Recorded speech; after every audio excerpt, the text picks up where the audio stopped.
I'm going to discuss the different types of web content that I find the most important. I could unfortunately not pick all of them, but I picked the three most obvious and important ones. First one is simple copy. What is copy? Could be a blog, could be simple content that you find on the homepage of a website.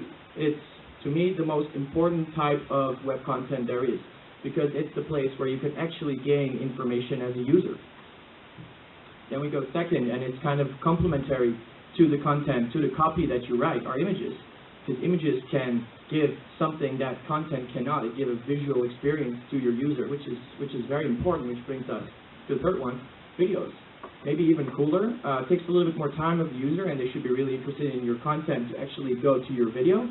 But when they're looking at this video and they're actually interested, that works very well, and also to help you explain your content on your website even better. So now we know what types of content we're going to discuss today. We're going to the first one. Why is web content actually really important? Like you said, very good. Organic findability. It's probably the first part and the first most important part of your web content is that you should be organically findable. Well, you're not going to be findable in Google if you do not add anything. If it's just a blank page, how is Google going to know what your page is about and what kind of users should be visiting your website? They won't know. So Google needs to know what your website is about. And when you put in very good quality content, Google is going to be able to understand what your page is about, and it's going to rank your page. And obviously you want to rank your page up high so a lot of people can come to your website and engage with your brand. So we're talking about Google here. Why Google? Because 90% of the people use Google as their search engine, and the other 10%, I don't know what they're doing, but they're using Bing or anything else, and I have no clue why. If you're interested in that, sure, maybe if you're in a large corporation and you're really trying to maximize your conversion, but please stick with Google in the beginning of your career because it's definitely the most important search engine there is. So like I've said, you want to be able to let people visit your website and engage with your brand, and that's exactly what your content should do. It should create a brand image. It should create something more than just the fact that you're selling a phone. It should create a whole experience around. Just think of, for example, iPhone. If you're buying an iPhone, you're not buying just the phone, you're buying the whole experience, and sure, that's much more than just web content, but web content is a very, very important part of this. And creating conversion. Well, you're actually getting people to engage with your brand. You don't want them to think, okay, cool brand, now I leave. I mean, you don't want them to bounce. You want them to do something. Maybe you want them to buy something, but could be something completely else. Maybe you want them to sign up for your newsletter, something like this. Creating the conversion is very important, and you should be able to write your content this way that you lead your customers or your users in a customer way to actually buying or signing up or whatever you want your website to do. And then last, to build customer relations, which is part of your brand image. If someone comes to your website and they buy from you once, that's cool. But you want them to come back again and engage with your brand over and over again, and maybe even spread the word about your brand and how great it is that you just bought this amazing phone from Apple. Obviously, you got to make your content in this way that you engage with your customers and that you create a certain relation, that there's a certain connection between you and the customer that appeals to them, and they'll come back to your website over and over and over again. And then the last, relevancy. All of them are actually about relevancy. You need to be relevant, and please remember this word because it's the key concept of Google, and I think that any SEO specialist would agree with me that relevancy is the key concept of Google. If you're not relevant, you're not going to be out there. Google doesn't want to show you. Why does Google want you to be relevant? Because Google is simply a business as well.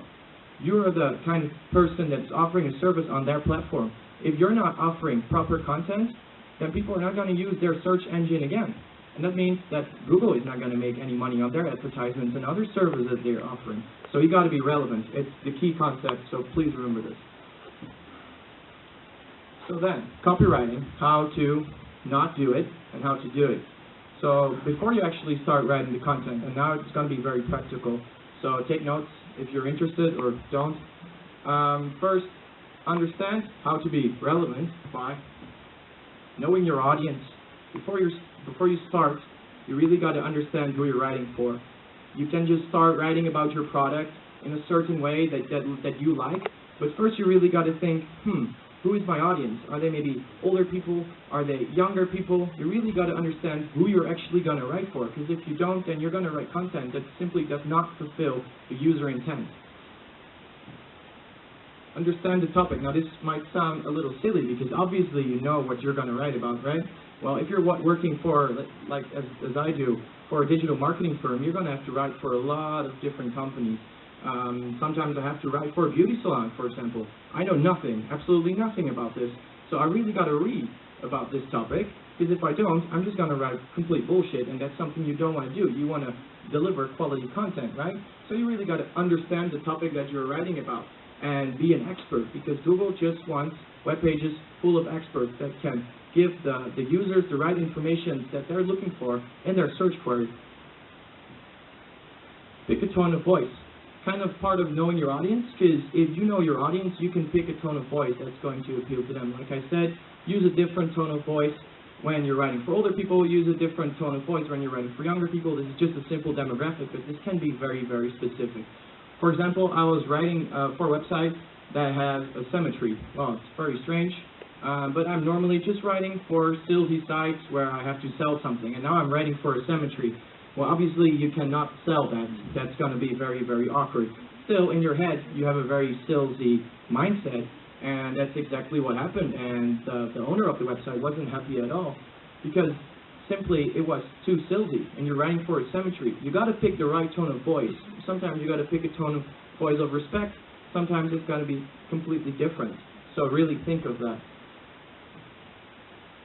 Understand the purpose of the page. Every page on your website is going to be different.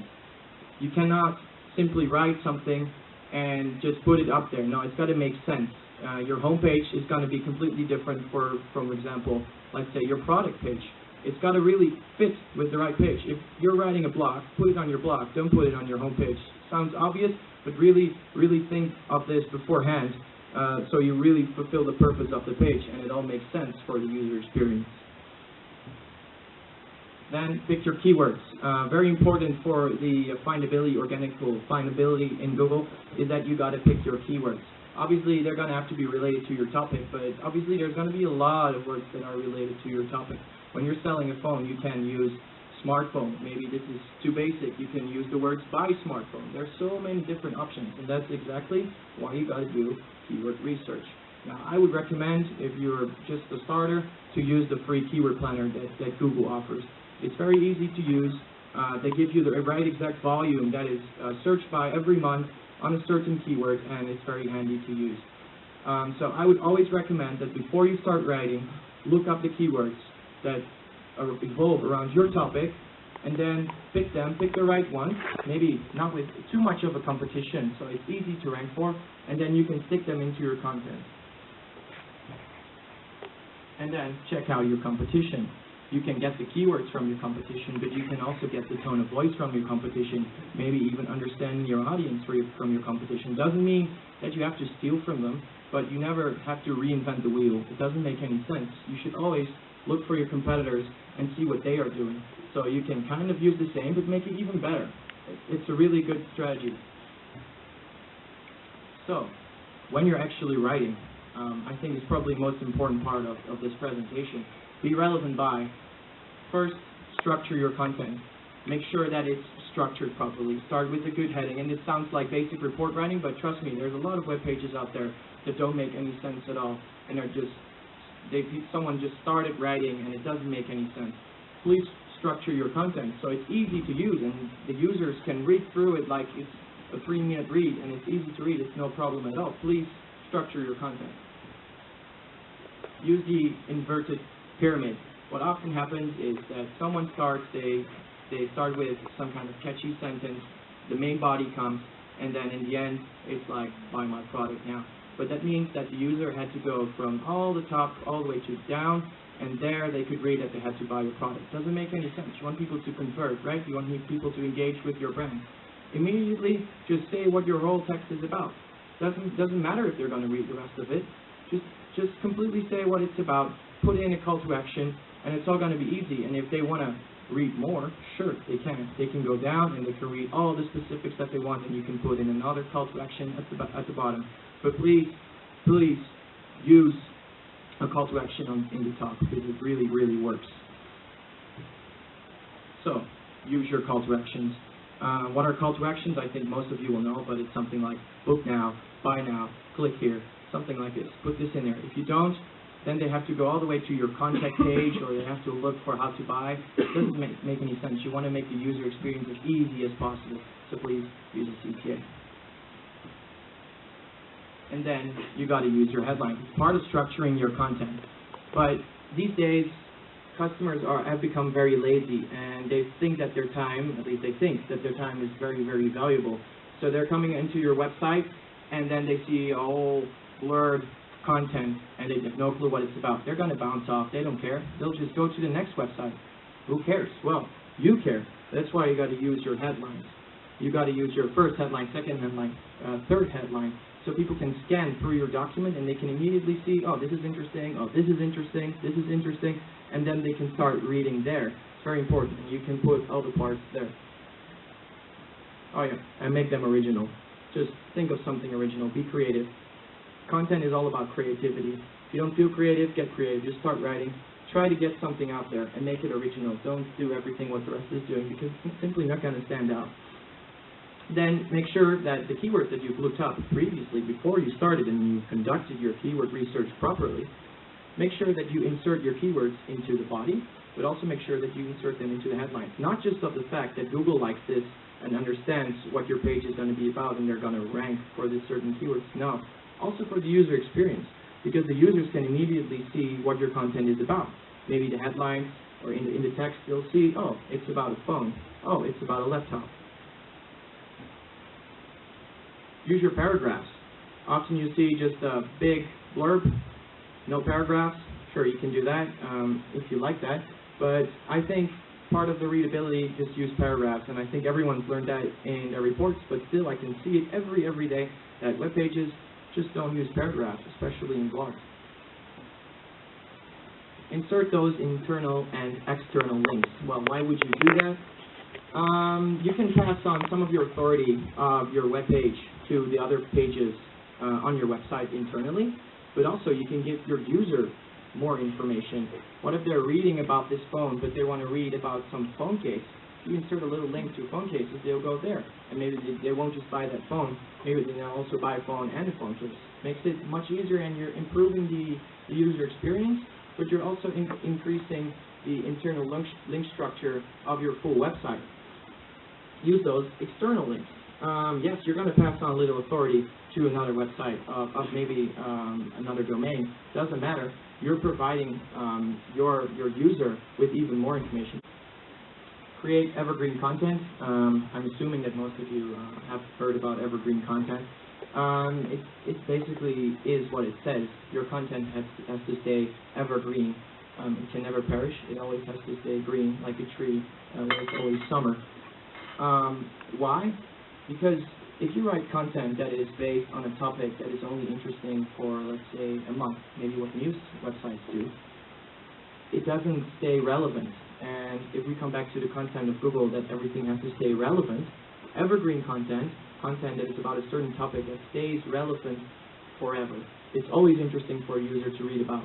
If you write about a certain topic that's only interesting for, let's say, 2 weeks because it's a very recent thing that happened, it won't stay relevant. It's not going to get any interaction anymore, and it's not going to rank in Google. And that means that your time is basically wasted. Sure, news websites have to do this, but if you're running, let's say, a product website for phones, and you're writing about something that has recently happened but does not stay relevant forever, yeah, don't write about it, because it's going to be a waste of time. It's something I believe at least. Create lengthy content. This is a bit of a controversial one, because people might think that if you write content that is too long, it's going to be boring, right? If you have a homepage that is filled with content, you're like, what's this? I don't like this. Well, in one way, they're right. Above the fold of your website, sure, make it short, make a call to action, maybe a little bit of information. But on SEO perspective, always on the bottom of your page, especially if you're a small page, try